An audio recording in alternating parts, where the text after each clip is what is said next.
I'm Julie Saunders. I'm Jan Wilson. Julie and I both have experience as school librarians, and we've worked together as district library leaders. In each episode, we'll dive into our profession with interviews and meaningful content to inspire you. The ideas and opinions shared by any host, guest, or listener are their own and do not represent those of any respective school district. Welcome to Library Exchange. This episode is sponsored by Mackin. For over 40 years, Mackin has provided pre-K through 12th grade libraries and classrooms with access to over 4 million printed and digital fiction and nonfiction titles.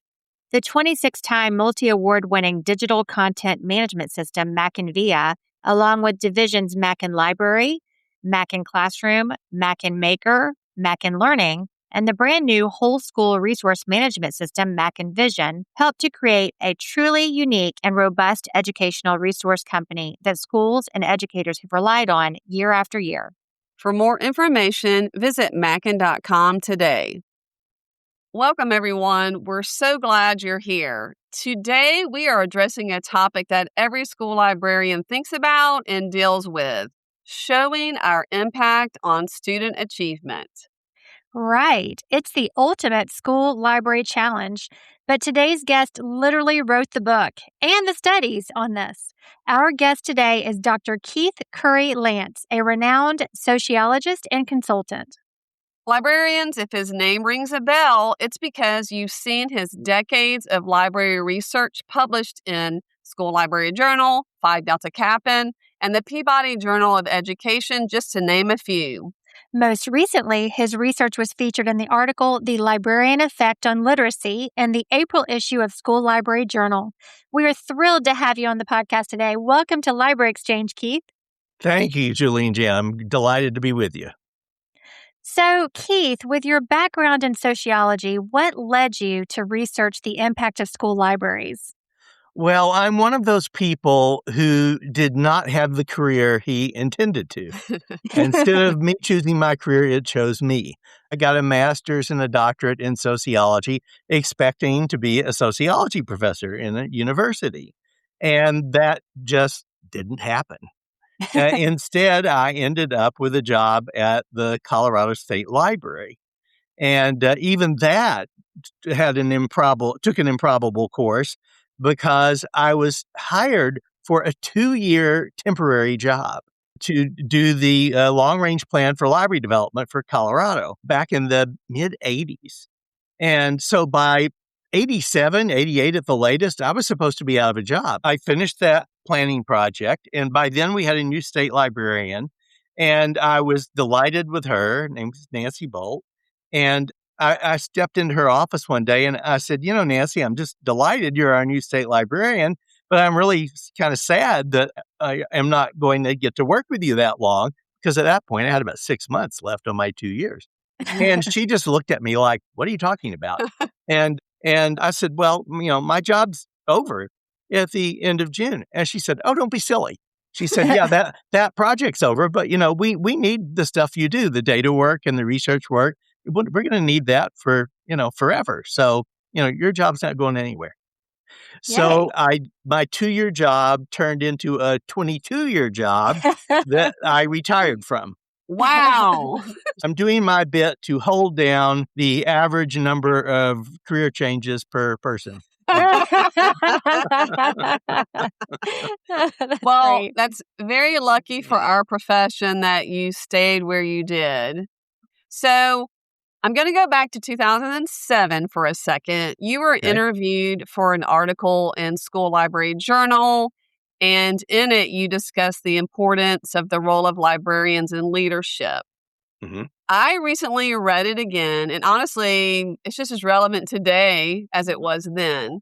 Will you share your thoughts on librarians and leadership in schools?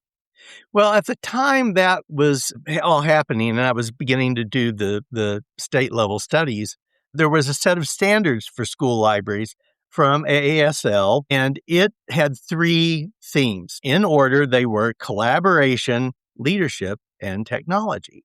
Mm-hmm. So we framed the second Colorado study in terms of those themes. And what we found, interestingly, was that leadership was sort of the prime mover.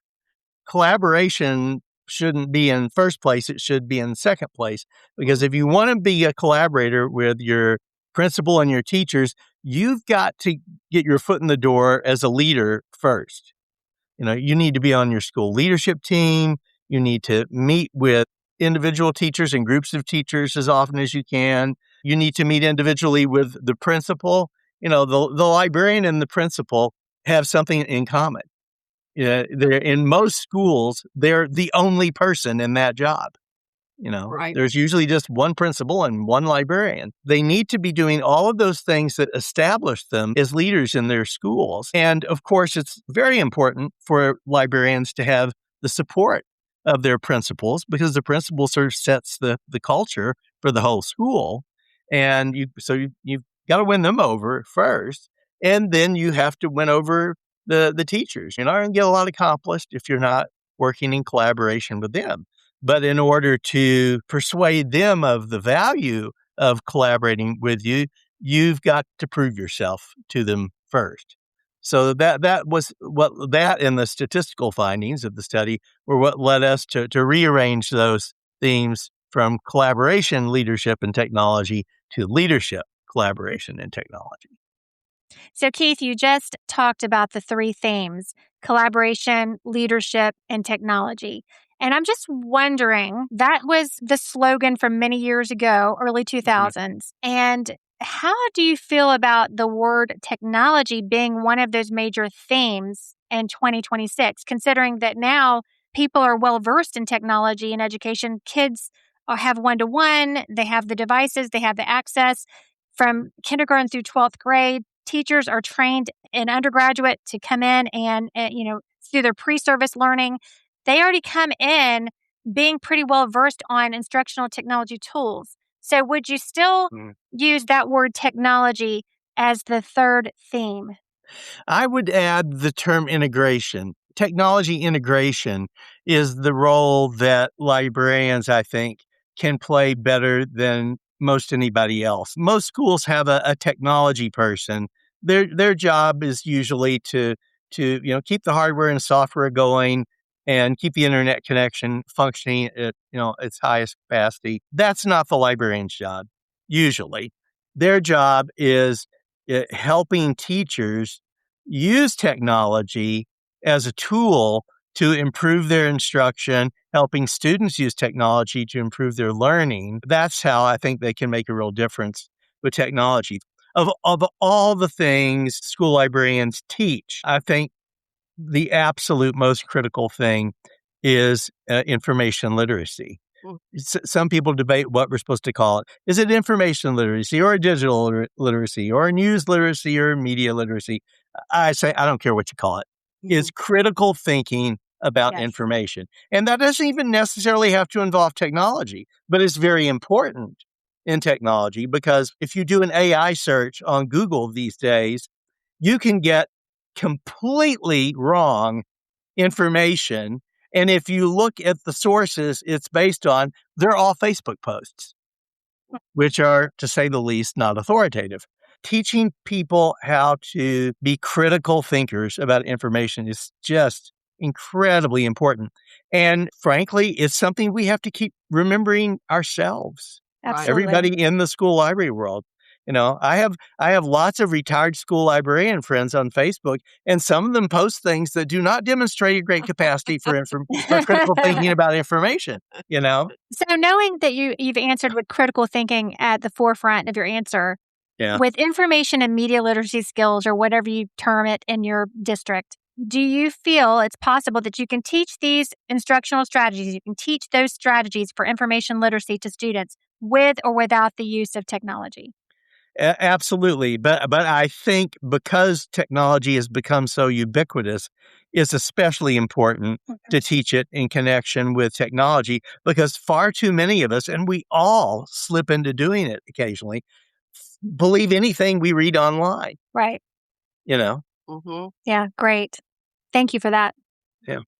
And now a word from our sponsors. Advancing Technology, Designing Spaces. Niswonger AV is your comprehensive K-12 education partner. With 50 years of expertise, they deliver innovative technology and strategic furniture solutions that transform learning environments. Why choose Niswonger AV? It starts with cutting-edge AV technology and intelligent furniture design.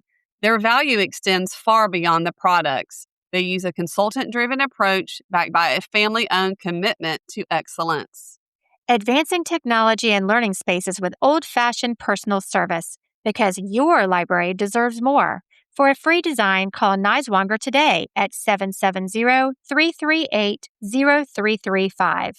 The role that librarians play, well, one of the many roles they play in relational technology, this probably the most critical one, in my estimation, is what I call the navigator role.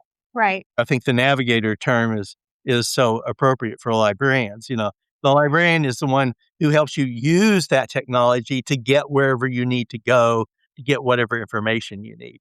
So you're now a consultant to the Every Library Institute. Yes. What is the Every Library Institute, and will you share information about the SLIDE project with our listeners? What resources are found there? All about it. Okay. We've got some really powerful data tools on the SLIDE website, and Right. they all have step-by-step prompts for using them. So you don't need a training session about them. It will literally train you as you go in doing a Great. search.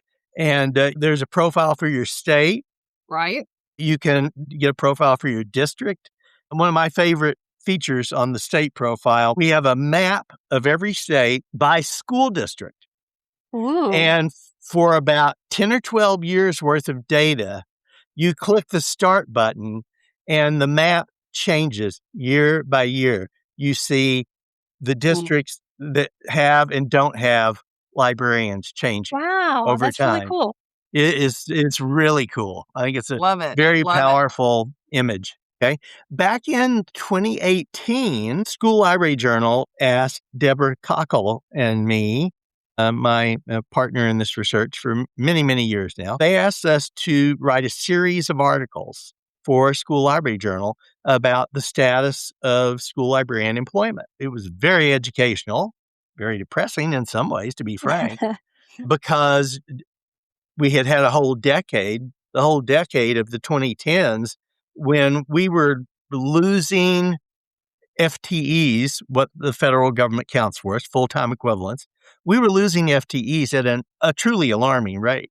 In one decade, we lost 10,000 FTEs. So an average of Whoa. 1,000 a year across the whole country.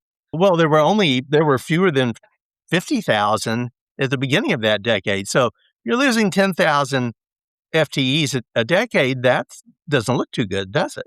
That makes Right. you feel a bit like an endangered profession. That happily did not continue. We had this little event in 2020 called COVID. And as you and everybody else who works in schools know, your world changed literally overnight with absolutely no warning. The whole world shut down overnight. And that turned out to be an incredible opportunity for a lot of school librarians, because especially if they were leaders in their schools, if they were plugged in all those ways we talked about a couple of minutes ago, and if they were good technology navigators, they were in a perfect position to assert themselves, be leaders, and help their schools survive that traumatic overnight change.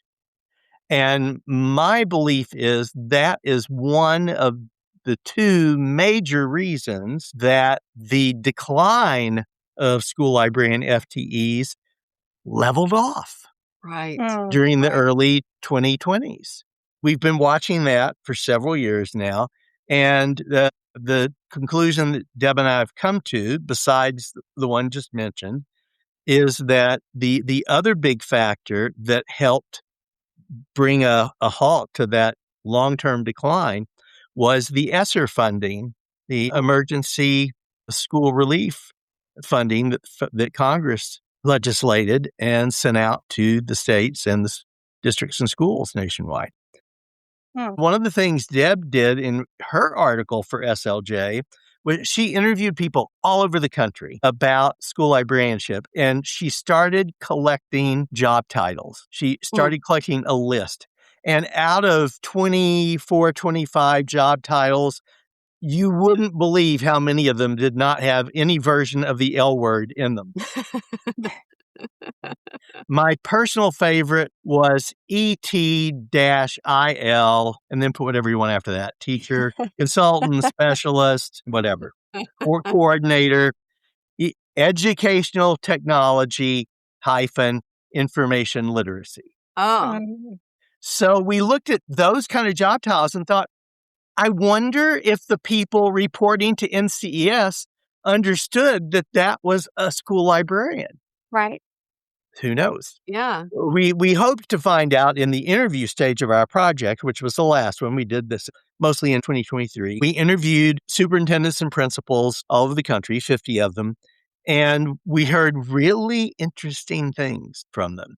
Their decisions depended so much on their own previous experience of having or not having school librarians. Now, it wasn't the kind of connection where it was a correlation, because no matter what situation they came out of, they could either perpetuate it or react to it. We talked to people who had been in districts where every school had a librarian. It didn't occur to them there could be a school without a librarian. They moved to another state and they find themselves in a district where there's not a librarian in sight. And they couldn't imagine what was going on in these places. If they were in charge, they were the superintendent or principal. A great many of them decided this was one of their causes. We're going to get librarians back in these schools. Of course, that was a great thing. We were trying to get them to explain to us why they were making the decisions they were. When we would ask people, why did you cut librarians or eliminate them altogether? Inevitably, the first answer we would hear was, oh, we love our librarians, but we just didn't have enough money. Well, one of the things we did in the perspectives on school librarian employment report, the first big slide statistical publication, we looked at the trends on the employment of librarians, teachers, instructional coordinators, school administrators, and district administrators. And you know what? The strangest thing was going on. People were telling us, well, the reason the number of librarians is going down is because we don't have enough money.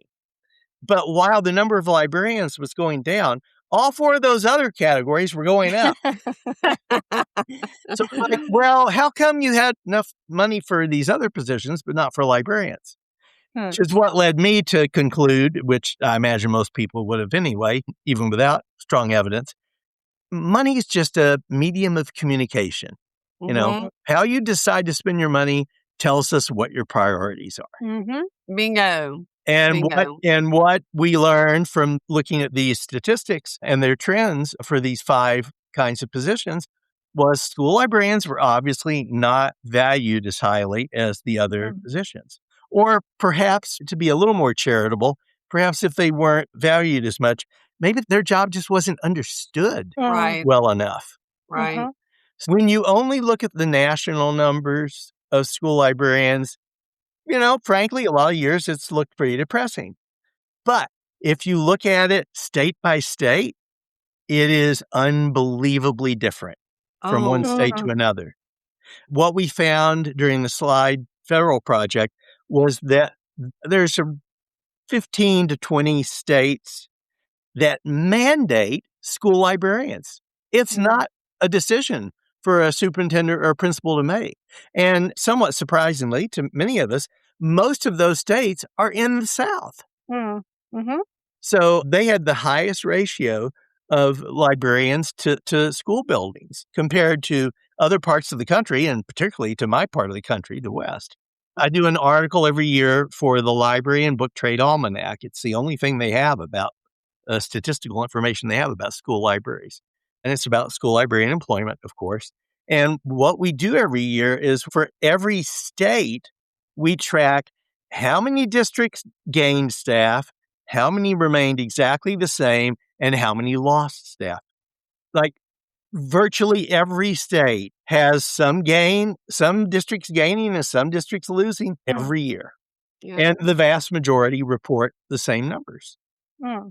So it's a very fluid, very dynamic sort of situation that is masked very well if you just look at total state level numbers or, worst of all, just the national numbers. That's why I'm glad LBTA wants me to do that article every year, because I think it keeps reminding everybody this is it's a very divergent environment.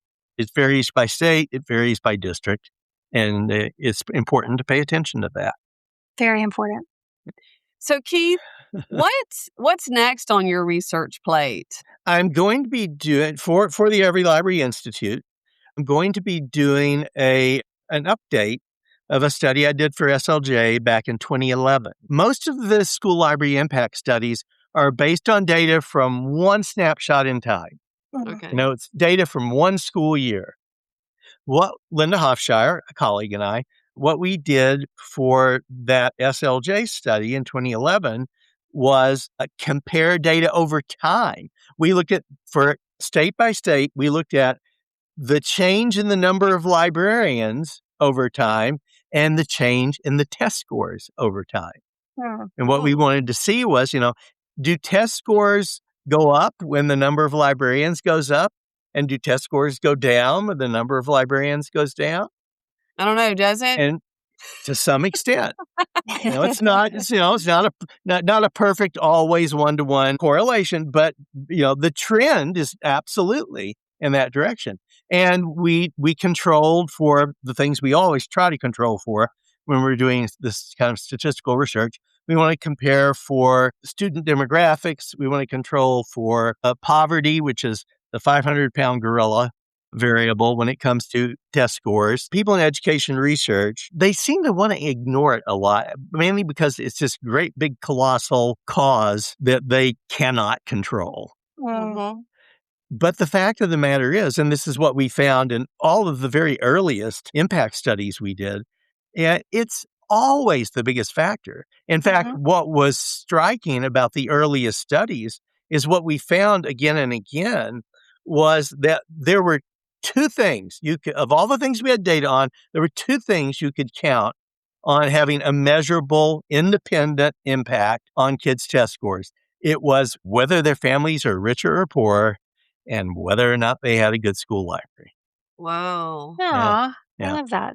A lot of the research about this was done by a reading professor, reading scholar named Stephen Krashen, who was out in California. He's retired now, sadly, because he was doing yeoman work advocating for libraries, even though his field is reading. His belief is, and mine, is that school libraries are the great equalizer. Kids who come from, upper middle class, outright, wealthy homes, they've got all the books and magazines and newspapers and access to things on the internet that they could ever want. Mm-hmm. That's not true of kids whose families are more economically disadvantaged. Right. So the school library can really step in and make a big difference for them. So, Keith, I just want to say it's been a total full circle moment for me to meet the man behind the studies. I think I speak for all of our listeners when I say we need you on our speed dial for advocacy backup. So, like the next time someone questions our role, we can just say, hold on, let me call Keith. Let me call Keith. Well, the Every Library Institute is an allied organization of Every Library, which is the preeminent organization that advocates for libraries of all types, and particularly school and public libraries. They're the ones you should put on speed dial because they can really be a huge help to you. As a researcher, I try to maintain my independence because as a researcher, I need to be as objective as I can possibly be. So it's not appropriate for me to be an advocate, but I can certainly provide information about what our research has found. So, Keith, we're going to make sure we include all the links to all those things. I know Okay. people will really want to refer to those. And just really want to thank you for your contributions to our profession. Thank you for your time today. Thank you. Great to talk with you both. Julie, I know we're supposed to say we've exchanged ideas. It's time for the recap. But I feel like this episode was more of a Keith Curry Lance masterclass, and I didn't have much to exchange. And I'll be honest, I don't know if I feel qualified enough to do a recap on Keith. His work has literally shaped how we understand our role and how we understand the trends in librarianship. So one of the most important points Keith makes is that leadership comes first. In order to really gain the respect of your colleagues and to increase that perception of value for your role, you have to be seen as an instructional leader in your school.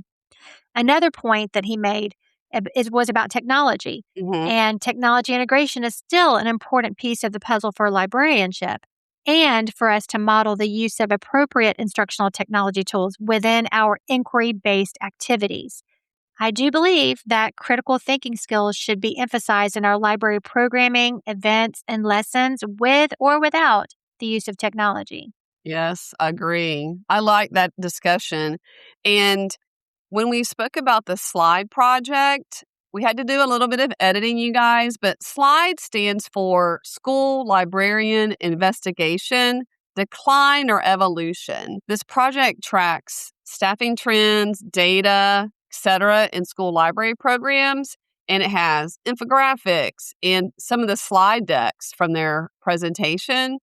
And I checked out that interactive data tool that Keith mentioned because you can select your specific state, Julie, and then hover over individual districts to see exact librarian staffing numbers. So you can see which districts currently have 0 librarians, unfortunately.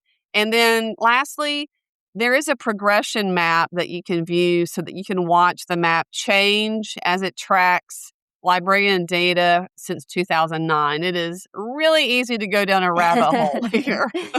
So, one of the most effective ways to advocate for the profession is to consistently demonstrate and communicate your impact on student learning. Help us all by being the best librarian you can be, so that collectively the perception is that no student should attend a school without quality library services. So everyone, don't forget to check out libslide.org and keithcurrylance.com for more resources and to go down that rabbit hole like I did. Keith is knowledgeable and humble. I hope everyone enjoyed our conversation as much as we did. Thank you for tuning in. Make sure to visit our website at www.libraryexchangepodcast.com. You'll find episode notes and links. You can even submit your questions or inspiring stories that may be featured on the podcast. If you're looking for some swag for your library or book-loving friends, visit libraryexchange.etsy.com. That's a lot of URLs, so I'm glad you had to say all of that, Julie. Thanks for joining us. We can't wait to have you back for our next episode of Library Exchange.